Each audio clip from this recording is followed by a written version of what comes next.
नमस्कार, न्यूज 18 देख रहे हैं आप और आपके साथ मैं हूं अंशिका पाठक। मां जिंदगी का विश्वास होती है, मां जीवन का संबल होती है, मां जीवन का सहारा होती है, मां जीवन की आस होती है, मां जीवन का सार होती है। बच्चों के लिए मां दुनिया है, भगवान है, सब कुछ होती है। और रही बात बच्चों की, तो बच्चों से ही मां है। बच्चे मां की दुनिया होते हैं। औरत चोर हो, डाकू हो, कातिल हो, कुछ भी हो, लेकिन वो अपने बच्चे के लिए सिर्फ मां होती है। मेरठ मामले में मुस्कान की 8 साल की बेटी पीहू जहां हर दिन उसे याद करके रो रही है, तो वहीं अब मुस्कान के चेहरे से मुस्कान गायब हो गई है। जेल में मुस्कान चीख चीख कर रो रही है। उसे अपनी बेटी पीहू की याद आ रही है। जी हां, पति सौरभ का कत्ल कर लाश के टुकड़े करने वाली मुस्कान जेल में रामायण सुन रही है। बैरक में एक बुजुर्ग महिला बंदी उसे रामायण सुना रही है। सोमवार को राम के जन्म की कहानी सुनते ही मुस्कान रोने लगी। उसको अपनी बेटी पीहू की याद आ गई। परिवार के लोग उससे मिलने नहीं आ रहे हैं। जेल में सुबह शाम रामायण पाठ होता है। मुस्कान रोज उसे सुनने जाती है। साहिल मुस्कान की आज न्यायिक हिरासत के 14 दिन पूरे हो जाएंगे। अब पुलिस उनकी रिमांड नहीं लेगी। पुलिस का कहना है कि हमारे पास हत्याकांड के पर्याप्त सबूत हैं, इसलिए रिमांड की जरूरत ही नहीं है। पुलिस ने रिमांड अर्जी दाखिल नहीं की है। जेल प्रशासन के मुताबिक जेल से ही उनकी वर्चुअली पेशी कराई जाएगी। तय है कि कोर्ट उनकी न्यायिक हिरासत को बढ़ा देगी। फिलहाल मुस्कान और साहिल जेल में ही रहेंगे। रविवार को सांसद अरुण गोविल जेल में आए थे। उन्होंने बंदियों को रामायण दी थी। मुस्कान ने भी रामायण ली, मगर वो रामायण पढ़ नहीं पा रही है क्योंकि उसकी एजुकेशन क्लास 9 तक की ही है और रामायण क्योंकि अवधि में लिखी होती है तो उसे और भी ज्यादा मुश्किलें हो रही हैं। वो सामान्य हिंदी तो पढ़ लेती है लेकिन चौपाइयां नहीं पढ़ पाती है, इसीलिए वो अपनी बैरक में मौजूद एक बुजुर्ग महिला से रामायण सुन रही है। इसके अलावा जेल में हर रोज रामायण पाठ होता है। मुस्कान वहां जाकर रामायण सुनती है।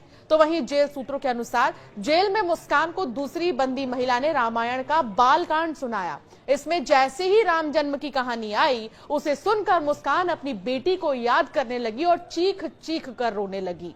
उस महिला बंदी ने मुस्कान को समझाया और फिर चुप कराया। 19 मार्च को साहिल और मुस्कान को जेल लाया गया था। दोनों नशे की लत की वजह से परेशान थे। उनकी काउंसलिंग तक करानी पड़ गई थी, मगर अब धीरे धीरे दोनों नशा नहीं मांग रही हैं, ऐसा दावा जेल प्रशासन कर रहा है। फिलहाल 14 दिन के जेल में सिर्फ शुरुआती दिनों में दोनों नशा न मिलने के कारण बेचैन हो रहे थे।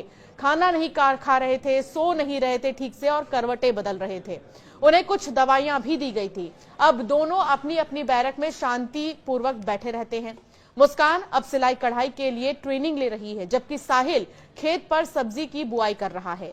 मेरठ में सौरभ राजपूत मर्डर के 27 दिन बीत चुके हैं। इस हत्याकांड में 3 स्तर पर जांच चल रही है। पहली पुलिस के स्तर पर, दूसरी फॉरेंसिक जांच हो रही है और तीसरी cyber cell. Police case diary, cyber cell की मोबाइल जांच के बाद अब फॉरेंसिक टीम की जांच में कई चौंकाने वाले खुलासे सामने आ रहे हैं।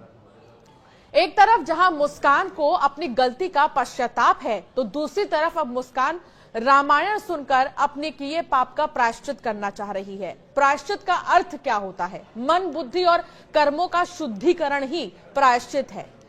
अपने किसी व्यवहार, भूल, दोष या किसी भी तरह के किए गए को अगर आप याद करते हैं तो इससे होने वाला दुख या कष्ट पछतावा है, यानी कि आप इसको लेकर पछताते हैं। शास्त्रों के अनुसार प्रायश्चित एक ऐसा कार्य जिसके करने से मनुष्य के पाप छूट जाते हैं। लेकिन क्या आपको पता है, इस दुनिया में ऐसे घोर पाप भी हैं जिसकी आप लाख कोशिश कर लें प्रायश्चित की, तब भी उस पाप से आपको छूट नहीं मिलेगी। एक ऐसा ही पाप मेरठ की मुस्कान ने किया। मुस्कान ने अपने बॉयफ्रेंड के साथ मिलकर जो पाप किया, उसके बाद से तो मुस्कान की हर तरफ निंदा हो रही है। यहां तक कि जो नीला ड्रम है वो काफी तेजी से वायरल हो रहा है। अब तो पत्नी से लेकर प्रेमिका नीले ड्रम की धमकी देती नजर आ रही है। फिलहाल मुस्कान को न केवल अब अपने पति की मौत का दुख है, बल्कि बेटी की याद भी बहुत ज्यादा आ रही है, खासकर तब जब वो रामायण सुन रही है। आपका क्या मानना है इस वीडियो पर? जरूर हमें कमेंट कर बताएं और ऐसे कई वीडियोस के लिए हमें सब्सक्राइब करना ना भूलें।